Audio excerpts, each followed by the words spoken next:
believe that your child is ready for sandpaper letters, right? Based on the understanding that we've already spoken about in the previous videos. This is a good material to either purchase, or it's actually very easy to make DIY as well. A few things in mind when you're doing DIY. Remember to get the kind of sandpaper which is not too abrasive on the hands. It should have enough friction, but not too much that it will hurt the fingers of the children, right? The other thing to do is to, if your child you've already figured out is right-handed, then you would place the cutouts, right? You would cut out the alphabet in the shape of the alphabet, and you would stick it to the right end for the child, so that this part allows for the child to hold and write, and the tablet doesn't move, right? So you can either do it on an MDF board or even just a cardboard, a fairly thick cardboard is good enough for using these DIY. The one thing I would recommend to keep in mind is to have all vowels in a particular color and all consonants in another color. This allows for the isolation. The other thing I would recommend is to if you're going to choose a Montessori school, then it's comfortable to start doing them in pink and blue, so it's a familiar material when the child starts school. Yeah, but otherwise there's no particular reason on why we should pick these two colors. Yeah.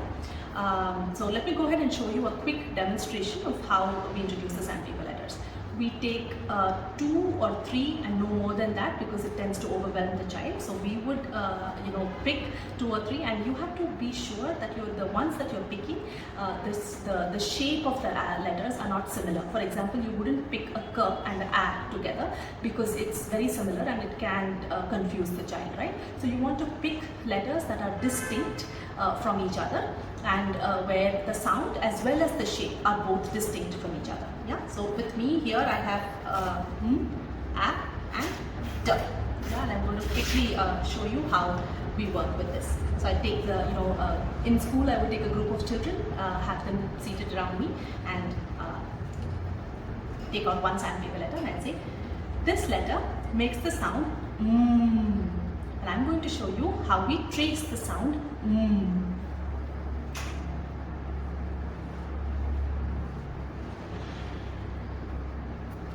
Would you like to trace the sound is something that I would offer to the child, right? And I'm going to be conscious about where I start. You always start with the tail if you're using cursive letters. And given that your child is young and that you haven't started yet showing the child any print, we would suggest you start with cursive. But if you've already had some experience with print, then there are print sandpaper letters available, and the idea is still the same. You would start and you would show them the tracing with 2 fingers, because this is what will eventually get the child to start writing. So then I would move to the next letter, and I would do this letter makes the sound a, and I would start tracing a. And then I say this letter makes the sound t, and I would do that with t, right? And then that would be enough for the first time, right? Then we would start playing a lot of reinforcing games with the sandpaper letter.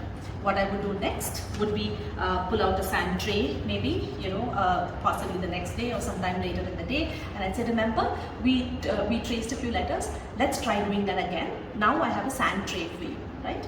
And what you would do is then say, pull out the sandpaper letter, you would go back and you would say, remember, this letter made the sound would you like to trace it on the sandpaper letter? And then they would trace it, and then you would show them how to trace it on the tray as well. Yeah. So this is a good enough reinforcement that you could have. This is simple. You don't have to use color sand. You can use rava. You can use anything that sort of gives that friction to the child and allows for the pattern to be formed. If you fill it with too much sand, then the shape of the letter would not be seen as well. So just keep that in mind when you are using a sand tray at home. Yeah. So, and this is a lot of fun. Children in classroom love working with this because they are sensory in nature, and if you look at a sandpaper letter, you see how it can appeal to a child that is thriving for sensory experiences, right? So it's not only tactile, it's auditory, it's visual. So it's a multi-sensory material which naturally appeals to the child, and it's so much better than making these children doing sleeping lines and standing lines, which it's a chore for these children. So if you want to make reading and writing fun, this is a great tool to either buy or make DIY. And this can be done in multiple languages too. So we have Telugu sandpaper letters, we have Hindi sandpaper letters, and this is not something that we stop very early on, because as the children gain mastery over alphabets, we start moving them to phonograms with these those are the complex letter combinations. We have sandpaper letters for that as well. So this is the first part, right, where you're introducing and you're reinforcing, right?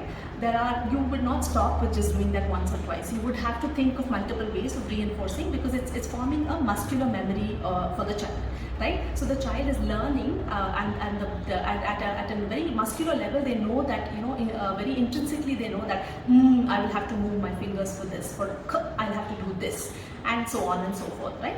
So for that, it needs a little bit of reinforcement. And what I would recommend for reinforcement is we would pull out 3 sandpaper letters at a time, and I would just place them this way. And this is a hugely popular game in the classroom. We would say knock knock, and then the children would say, who's there? So let's look. And we would do this and say, who do you think is here?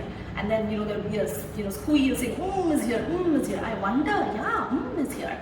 Knock knock, who's here? Is here, and so you could do this once they have a repertoire of sounds. You could do it with many sounds, and it also allows you to understand if they've truly understood the one-on-one association with the letter and the symbol. So that is one thing that you could do. We would trace it on their backs, and we would have them guess, because then it appeals to the muscular memory that we're speaking about, right? So we would trace and say, what letter do you think I'm tracing on your back?